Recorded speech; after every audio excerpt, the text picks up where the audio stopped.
World peace, or peace on earth, is a topic constantly tossed around but never truly considered. What is the real definition of world peace, and how can we reach this goal in the best way possible? There have been thousands of organizations formed with the sole purpose of making the world a better place, but no other has had the impact of the United Nations. With extensive work on protecting human rights, delivering humanitarian aid, upholding international law, and promoting sustainable development, the UN has enormously influenced the world we live in today. But with over 10% of the global population living on under $2 a day and millions perished in the wars of our past, has the United Nations actually made a better world? The idea of an international governing body was around many years before the formation of the United Nations. The League of Nations was an international organization created after World War I during the 1920s as an opportunity for countries to resolve international disputes in a safe manner. The general proposal was widely popular among the public, yet the League of Nations was unable to fulfill its expectations, as after only 10 years of service, the world was at war once again. Many of the League's failures played a huge part in the outbreak of World War II, and it is believed that if the League of Nations worked as it should have, world peace may not have been lost. The major issues being the failure of the Treaty of Versailles, which was the major peace treaty that brought World War I to an end, yet in some ways only encouraged the outbreak of World War II. During 1919, Italian nationalists claimed that the Soviet Union, United States, and United Kingdom had broken promises to the Italians through the treaty when Yugoslavia had been granted full possession of a small port called Fiume. Angered that they had been denied ownership of this port, the Italians instead bombarded and captured it, yet at this time the League of Nations did nothing. Then, when Poland invaded Russia in 1920 and forced over 80,000 square kilometers of land to be handed over through a treaty known as the Treaty of Riga, once again the League of Nations sat back and watched. By the time the war had broken out in both Europe and the Pacific, it was too late for the League of Nations to truly make a difference. It is argued that the League of Nations' ultimate failure was due to the poor execution on the country's behalf, though most historians hold the United States responsible, as their little to no participation in the League once its formation may have led to its ineffectiveness and failed operations. During the 1930s, only years after the War to End All Wars conclusion, society was at unease. By the late 1930s, the world was at war once again, although this time the population was no longer enthused, having witnessed the effects that war can have on civilization. As a result of these failures, the world was once again embroidered in war. Without a world body such as the League of Nations or the United Nations, many atrocities were committed on both sides. One Australian example of these atrocities can be seen in Exhibit 2. With numerous successes such as the Kokoda Trail and little defeats overseas, the war was debatably one of the most horrific wars the world has ever seen, yet could this have been avoided if the failures of the League had never been committed, and could a world body have saved these lives? On Wednesday, the 15th of August 1945, Prime Minister Ben Chifley announced Japan's surrender, finalising the end of the war. The streets of Australia broke into excitement as thousands welcomed the peace and celebrated the return of loved ones. Yet nations were exhausted from years of battles, bombs, and bereavements, and entire countries were in ruins while borders were redrawn. With the added stress of nuclear weapons, the world would not have survived a Third World War. And at this time, many will never forget the millions perished in a war that could have easily been avoided if there was cooperation between nations. Countries of the world needed to work together once again, which led to the formation of the United Nations, although this time the mistakes of the League will be avoided. On the 24th of October 1945, the United Nations was officially formed after over 50 nations and non-governmental organizations attended numerous conferences to draft and later sign the Charter of the United Nations. The UN was formed with the sole purpose of creating a world with a global balance of peace between world powers through international stability and relations, which is what they were to do for many years to come. By monitoring ceasefire agreements and observing demilitarization efforts, The organization has achieved many of its goals over time. In fact, UN officials, agencies, and institutions have been awarded 11 Nobel Prizes for their invaluable humanitarian work. Yet many still feel as though previous United Nations works may have led to the many of the issues we deal with today. The General Assembly's first resolution in 1946 was to create a commission to deal with the issues associated with atomic energy and later the total elimination of nuclear weapons. Having experienced the effects of these weapons of mass destruction firsthand during the end of the war, the United Nations founded this commission to deal with the issues relating to atomic weapons through proposals surrounding the control of nuclear energy. Though these efforts seemed major at the time, the Treaty of Non-Proliferation of Nuclear Weapons was officially opened for signature during 1968, and still, only a little over half of the states involved in the United Nations have signed. Various treaties and campaigns later, there are still over 22,000 nuclear weapons situated throughout the world today, making the prevalence of these a household topic for decades.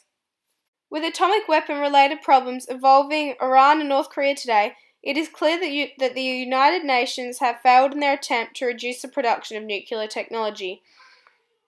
With the elimination of these deadly weapons being the very first resolution for the United Nations, it is quite clear that their failed efforts could be the reason we are still dealing with this issue today. In 1950, only 5 years after the conclusion of World War II, the United Nations was faced with a severe military conflict. At the end of the war, the once single nation, Korea, was forcibly divided by the United States into two separate nations, North and South Korea, which created discomfort in the two countries for the coming years. By June 1950, tensions between the two grew to the point of which communist-run North Korean troops performed a full-scale attack on South Korea, causing issues among the United Nations, having already been involved in Korea's affairs prior. In an attempt to convince North Korea of its withdrawal, America called on the nation during a Security Council meeting, claiming that North Korea had broken world peace. This claim was supported by 9 out of the 11 nations, yet no change was made in Korea, resulting in the need for force, which was proposed once again by the US when there was no immediate change. In 1953, after years of fighting and added support for the South from the 16 member states, a ceasefire for the Korean War was agreed on at Panmunjom. At the time, the United Nations efforts were considered a huge factor at the end of the war and an overall success. But it is evident that the underlying problem is still relevant today, with issues arising between North and South Korea for the past decade. Did the United Nations' involvement in the Korean War help make a better world, or only created more issues for us today? Another successful intervention of the United Nations was during the Cuban Missile Crisis, the closest the world has ever come to nuclear war. During October of 1962, the United States confronted the Soviet Union when the discovery of Soviet missiles in Cuba was made, and many feared that this might heighten to a full-scale nuclear war. Many of the work in solving this issue can be accredited to the United Nations Secretary-General U Thant, who mostly allowed time for the situation to resolve in peace. Thant helped to avoid naval confrontation between the two countries and made sure that the Soviet Union dismantled the missiles as long as the United States confirmed that they would not invade Cuba. This is another example of how the work of UN agencies and officials help to maintain world peace through cooperation between nations. The total eradication of smallpox is another prime example of how the nations of the world came together to overcome a global epidemic through the use of the United Nations. During 1959, the World Health Organization, a United Nations organization, introduced its plan to rid the world of smallpox, the infectious and incurable disease that had been a problem for civilization for over thousands of years. During the 1960s, this was still a problem in Africa and Asia due to the lack of funds and commitment from countries involved in the United Nations. By 1967, the intensified eradication had been introduced and countries came together with a shared goal of eradicating the disease for good. By 1980, the World Health Assembly officially declared that the disease had been eradicated.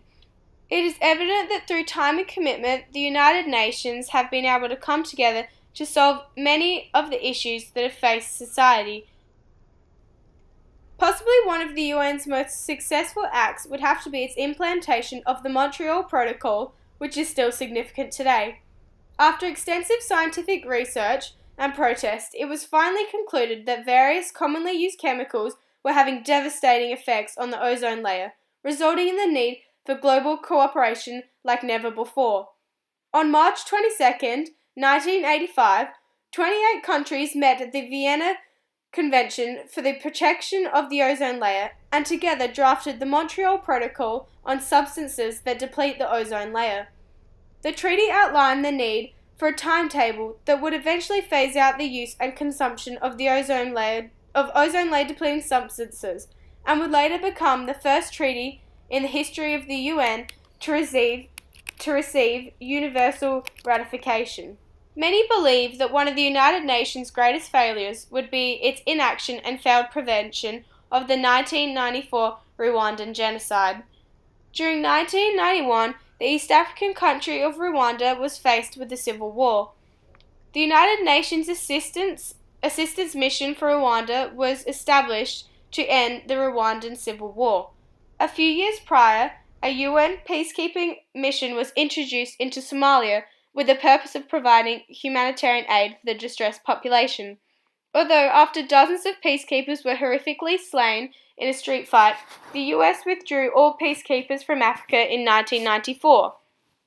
With hidden vetoes from the United States and France blocking further action in Rwanda and changing the definition of the crisis under international law to make the event seem as though it was less significant. With little resources and direction, the remaining peacekeepers could do little, as over 80,000 were killed over the span of 100 days. Having pulled out during Rwanda's time of need, the United Nations has refused to interfere with Somalia today and has left the country to the African Union.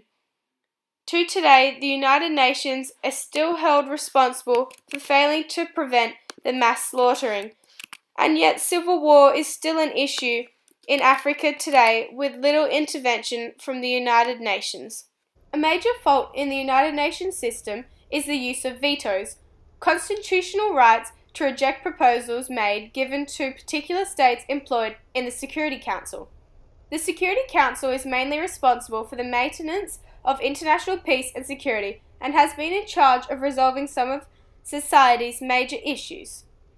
Ever since establishment, the United Nations Security Council has been made up of 5 permanent members, each of which has the power of veto, as well as 10 non-permanent members elected for 2-year terms.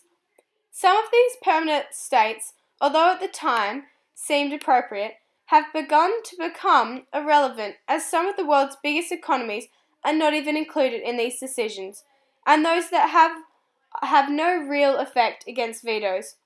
Ever since the end of World War II, the victors have influenced and dictated the affairs of the world, and many argue that the veto vote has become unfair.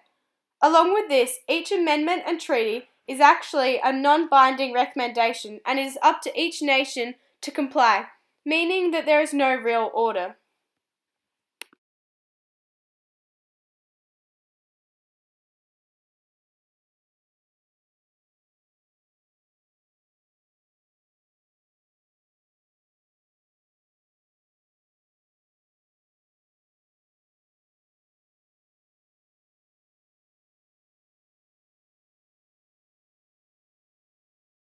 Today, the United Nations have worked on a broad range of projects including the protection and safeguarding of our human rights, peacekeeping, conflict prevention, and humanitarian assistance, and have had great successes in these fields as shown in the examples prior. Although the organisation has had its setbacks and is stuck on a biased structure, it is without a doubt the most influential and highly valued, globally focused peace initiative that has helped to create a better world for generations to come. With added support and commitment from UN members, the organisation has the potential to become the governing entity that helps to clear the path to future peace.